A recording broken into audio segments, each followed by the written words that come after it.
Bem-vindos a mais um vídeo aqui do nosso canal e eu gostaria de pedir desde já, se você ainda não é inscrito, que você se inscreva e ative o sino de notificações que fica aí na frente do painel para que você seja avisado todas as vezes que tivermos vídeos novos.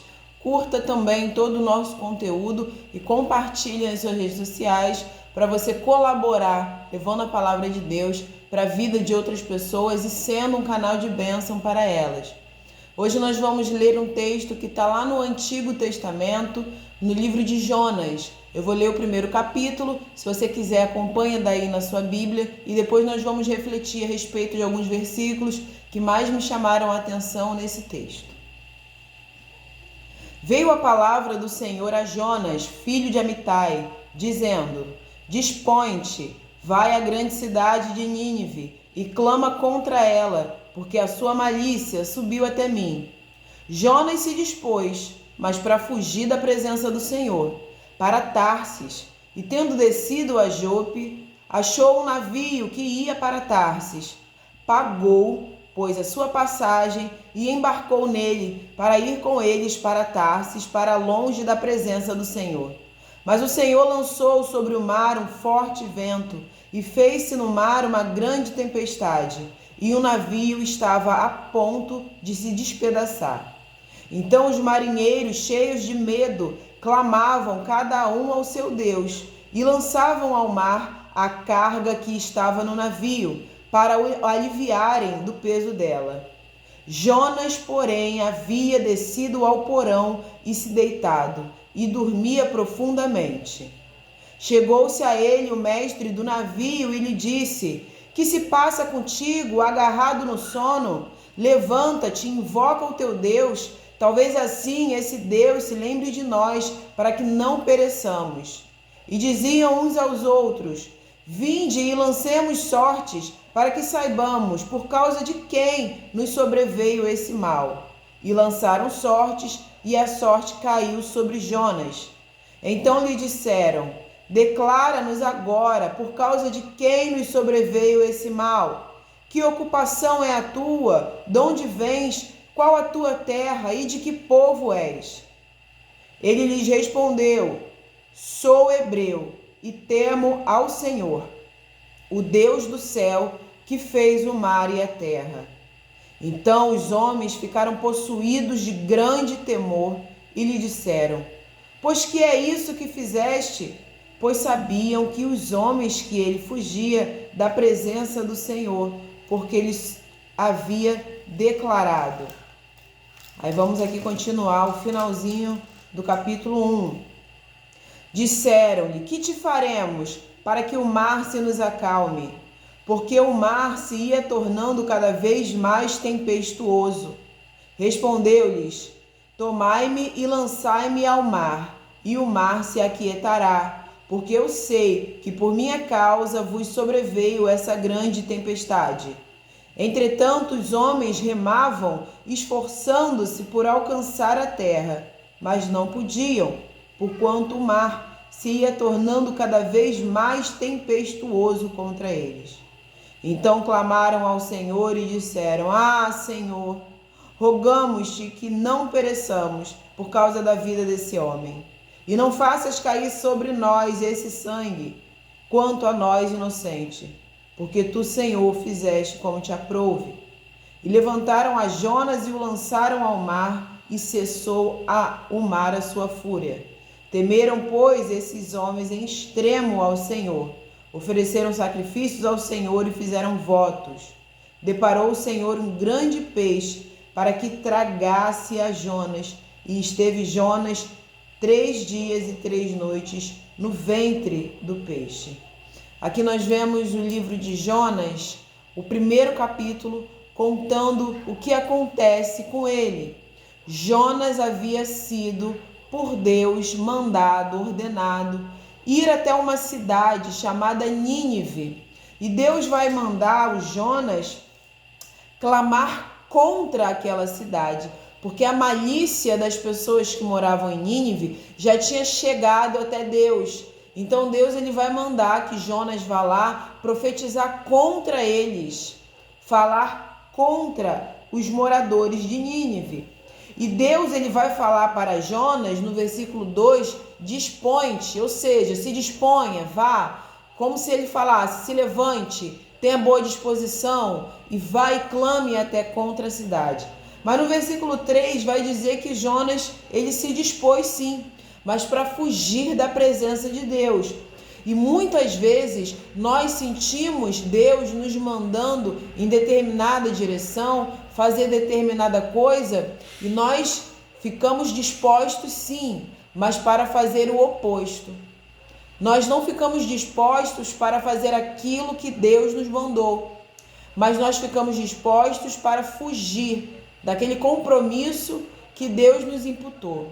E nós vamos ver ao longo da história, lá no versículo 3, que o Jonas ele vai pagar a sua passagem para ir para outro lugar, um lugar chamado Tarsis, com o intuito de fugir da presença de Deus.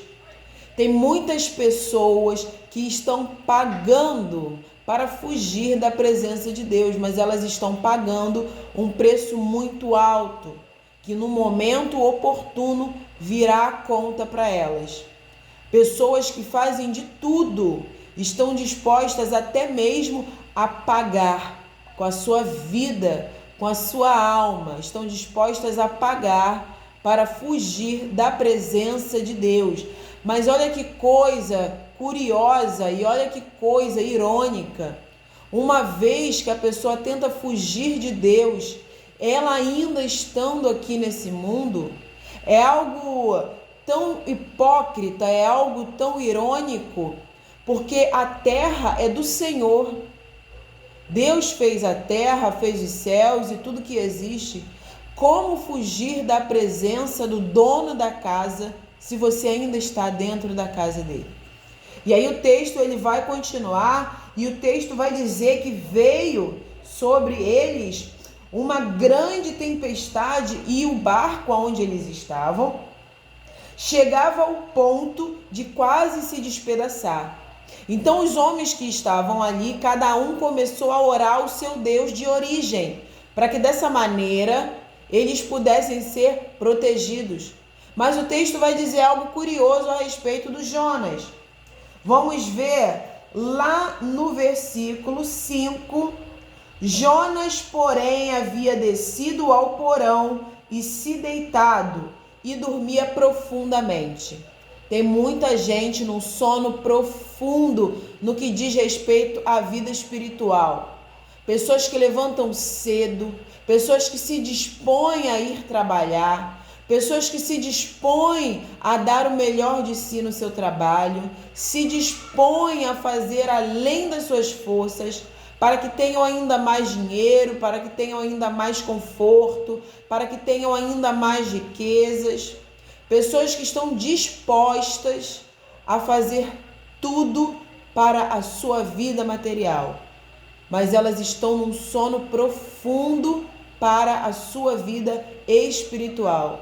Deus está ali, cutucando aquela pessoa, tentando acordar aquela pessoa, mas ela está num sono profundo, está adormecida. O pecado, quando a pessoa vive uma vida longe de Deus, quando ela vive uma vida de pecado, o pecado, ele tem meio que um efeito adormecedor. Ele adormece, ele entorpece as pessoas e deixam elas como Jonas, num sono profundo. Então aqueles homens, aqueles marinheiros, eles vão começar a questionar a Jonas: de onde você vem, o que você faz, qual é o teu povo? Porque eles tinham orado, eles tinham clamado ao Deus deles, mas estava cada vez mais difícil a situação naquele barco. Então Jonas vai falar algo que vai atormentar, vai trazer ainda mais medo para aqueles marinheiros. Ele vai falar lá no versículo 8, sou hebreu. Ele vai falar lá no versículo 9, sou hebreu, eu temo ao Senhor, o Deus do céu, que fez o mar e a terra. Aqueles homens eles vão se encher de pavor, porque naquela altura eles já conheciam a fama do nome de Deus. O nome de Deus já era ainda mais conhecido naquele momento. sobre a terra, e eles temeram profundamente. Eles sabiam que Deus estava castigando Jonas porque ele havia falado. Então Jonas vai falar: me joguem ao mar. Dessa maneira a tempestade vai passar. Mas a primeiro momento aqueles homens não vão fazer isso. Eles vão temer ter o sangue de Jonas em suas mãos. E eles vão tentar remar cada vez mais forte a chegar a alguma terra, mas não vão conseguir, porque Deus não vai permitir, porque Deus ele vai aumentar a tempestade, porque agindo Deus, quem impedirá? A palavra do Senhor mostra que ninguém pode tirar das mãos de Deus aquele a quem Deus tem em suas mãos. Então aqueles homens vão ver que não adiantando o seu esforço, eles vão pegar Jonas e lançá-lo ao mar. Mas ainda assim com muito medo de terem nas suas mãos o sangue da vida de Jonas. Eles vão clamar a Deus, eles vão fazer votos a Deus, para que dessa maneira eles tentem ali se tirar daquela situação de culpa. Mas Deus ele é justo. Era a Jonas a quem Deus queria ensinar algo. Não tente fugir da minha presença, porque eu sou o dono de toda essa terra. Não existe lugar onde o homem possa tentar se esconder, que ali Deus não esteja de olho nele. Então o texto vai dizer que durante 3 dias e durante 3 noites esteve Jonas no ventre do peixe, para que se cumprisse posteriormente o que Deus desejava que ele fizesse. E se você continuar a ler o livro de Jonas, você vai ler até o capítulo 4. É um livro muito curto. Eu te aconselho a ler o livro de Jonas completo, até o capítulo 4, é bem curtinho, para você ver o que vai acontecer a partir daquele momento em que Jonas se encontra no ventre daquele grande peixe. Mas algo que fica para nós de reflexão a respeito desses primeiros instantes ali que nós vemos no livro de Jonas: não tente fugir da presença de Deus. Não tente resistir. E quando Deus falar para você, disponha-se, faça tal coisa, não tente se dispor para fugir da presença de Deus. Não tente pagar uma passagem que vai te levar a algum lugar longe da presença de Deus. Você vai acabar num lugar apertado, num lugar escuro, num lugar fétido, num lugar que não vai te comportar adequadamente, num lugar que vai te dar ali nojo, vai te dar pavor, num lugar que vai te dar medo. Você vai acabar numa situação ruim, e não é isso que Deus deseja para nós. Quando o Senhor bota no nosso coração que devemos fazer algo, aquilo ali não é apenas para cumprir uma vontade de Deus, não é apenas, como se já não fosse suficiente, para a glória do nome de Deus, mas é também para que daquela maneira nós sejamos abençoados. Eu costumo dizer, para a gente poder encerrar aqui, que o pregador, antes mesmo que ele leve a sua pregação para as outras pessoas, ele é o primeiro a ser abençoado com aquela pregação, porque Deus ele fala de encontro com aquele pregador. Deus ele traz para aquele pregador aquela mensagem que vai abençoar aquela pessoa que vai dar a palavra. E posteriormente ele vai levar essa bênção aos outros. Então não sejamos como Jonas, não tentemos fugir da presença de Deus. Tem muitas pessoas ainda hoje que tentam fugir da presença de Deus. Elas tentam viver como se Deus não existisse, como se Deus fosse uma lenda, como um Papai Noel, como uma fada, que Deus fosse uma invenção dos homens. Elas tentam viver como se não existisse Deus, elas tentam viver como se tudo isso não fosse parte da vida delas, como se elas não tivessem nada a ver com isso. E muitas vezes elas vão pagar caro, assim como Jonas pagou a sua própria passagem para fugir da presença de Deus. Essas pessoas elas vão pagar caro no intuito de fugir, de viver uma vida longe da presença de Deus. Mas elas não vão pagar apenas com dinheiro, como fez Jonas. Elas vão acabar pagando com a vida.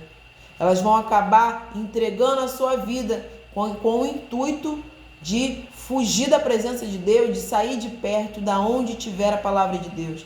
Elas vão tentar fugir da presença de Deus, assim como o diabo foge da cruz.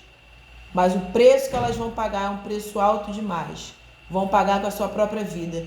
Então não seja tolo a esse ponto. Não fuja mais da presença de Deus, porque o Senhor é bom e a misericórdia dele dura para sempre. Aproxime-se de Deus hoje, agora, nesse momento.